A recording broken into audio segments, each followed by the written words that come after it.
Have you ever wanted to learn something new, like an instrument or language, but just felt totally overwhelmed by it? Like, where do you even start? Well, what if I told you there's a proven scientific framework for learning pretty much any skill way faster and way more effectively? In this explainer, we are going to break down that exact system. I love this quote because it perfectly frames our goal here. See, true mastery isn't about getting lucky and getting it right once in a while.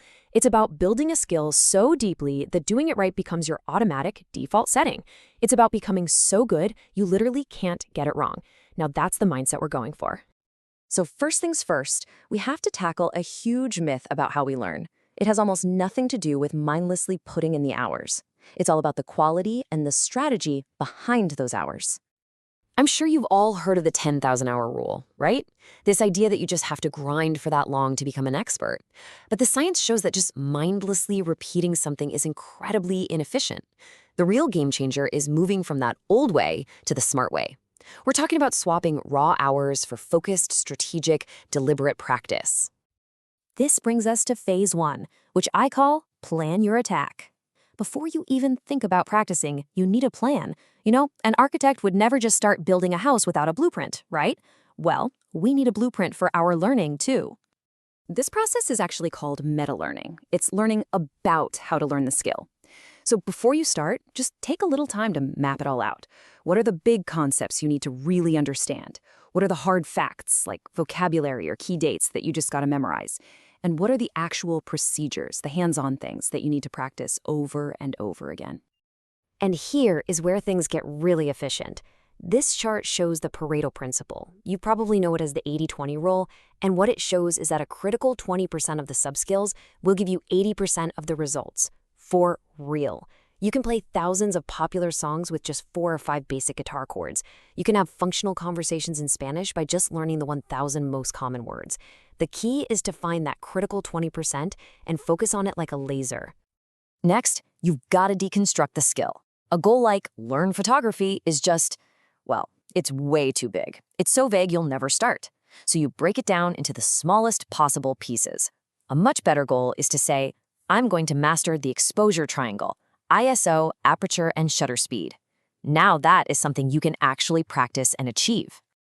And this might be the single most important rule in this whole planning phase: directness. You cannot learn how to swim by reading a book about it. You have to get in the water. Look, watching videos and reading articles is great for getting an overview, but real, actual progress only happens when you are actively doing the thing. All right, on to phase two, the smart grind. We've got our plan, we've got our map, so now it's time to get to work. This is where progress really happens, and it's all powered by an engine called deliberate practice. Now, deliberate practice is not just mindless repetition. It's a very specific 3-step cycle, and honestly, it should feel a little uncomfortable. First, you set a stretch goal. You try to do something that's just a little bit out of your reach. Second, you need immediate feedback. Did it work or not? A coach yelling at you, an error message in your code, that's feedback. Third, you take that feedback and you immediately adjust your approach. This whole process works in a simple 2-part loop. The first part is all about the drill. You find that one specific little thing you always mess up, that one chord change, that one tricky math problem, and you isolate it. You just practice that tiny piece over and over and over until it's second nature. But, and this is critical, you can't just drill forever. The second part of the loop is putting that piece back into the big picture. You have to play the whole game, play the whole song, play a full tennis match. This is how you integrate the new skill. And it's also how you find your next weakness to go back and drill. And the key here really is balance. If you only drill, you lose motivation and you forget why you're even doing it. If you only play, you eventually hit a plateau because you stop fixing your mistakes. A 50-50 split is pretty much the sweet spot for making consistent progress without burning yourself out. So how do you make sure all this stuff actually sticks in your head? Well, you have to fight what's called the forgetting curve. Our brains are wired to delete information they think is useless. The solution is spaced repetition. By reviewing something at just the right moment, right as you're about to forget it, you send a powerful signal to your brain that says, hey, this is important, store this in long-term memory. Which brings us to our final phase, phase 3, make it stick. Let's be honest, motivation is flaky. It comes and goes. The real secret to long-term success is to turn your practice into an automatic, unbreakable habit. One of the absolute best ways to do this is a technique called habit stacking. It's so simple.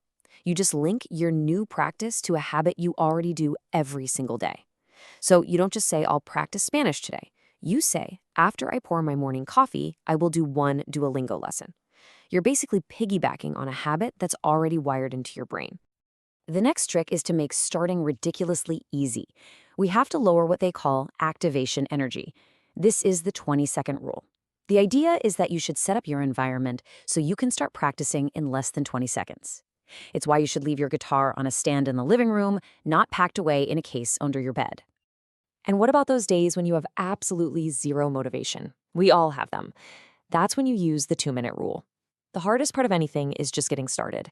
So make a deal with yourself. Just do it for 2 minutes. You don't have to write a whole chapter, just open the document and write one sentence. You'll be amazed how often just starting is enough to build the momentum to keep going. Okay, we have covered the entire framework, from planning and practicing all the way to building habits. So let's put this all together into a simple checklist you can use as your own personal action plan. All right, here's your checklist. Step 1, plan. Research the skill and find that critical 20%. Step 2, set up. Clear your space and make your tools easy to grab. Step 3, focus. Turn off your phone, set a timer. Step 4, act. Do the thing. Practice directly. Step 5, review. Get instant feedback and find out where you failed. Step 6, refine. Isolate that point of failure and drill it. And finally, and this is so important, rest. Seriously, sleep is when your brain actually hits the save button and locks in what you learned. So there you have it, a complete, science-backed system for learning absolutely anything more effectively. The framework is here, the path is clear. The only question left is, what will you master first?